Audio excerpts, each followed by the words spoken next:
Hi viewers, మనం వచ్చేసి మర్యాద చేద్దాము 15వ సాధన పత్రం చూస్తూ ఉన్నాము. ఇక్కడ వచ్చేసి క్రింది వాక్యాల్లోని పదాల వరుసలు సరిచేసి రాయండి.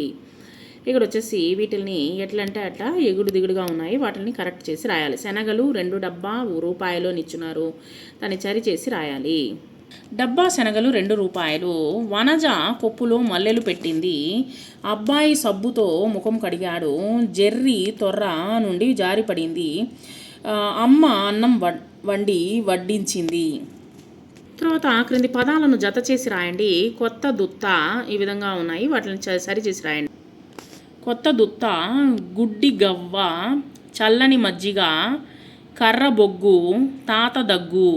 ఇక్కడ క్రింది ఆధారాలతో మీ గురించి రాయండి. ఇక్కడ చూడండి, నీ పేరు, నా పేరు అనేటువంటిది రాయండి. మీరు ఇక్కడ మా అమ్మ పేరు రాయండి, అంటే మీ యొక్క అమ్మ పేరు రాయండి. మా నాన్న పేరుని ఇచ్చినారు, అక్కడ వచ్చేసి మీ నాన్న పేరు రాయండి. మా ఊరి పేరు అంటే మీ ఊరి పేరు రాయండి. మా పాఠశాల పేరు అంటే మీ యొక్క పాఠశాల ఏ పాఠశాలలో చదువుతున్నారో దాని పేరు రాయండి. నాకు ఇష్టమైన ఆట, మీకు ఏ ఆట అయితే ఇష్టమో దాని గురించి మీరు రాయండి అక్కడ.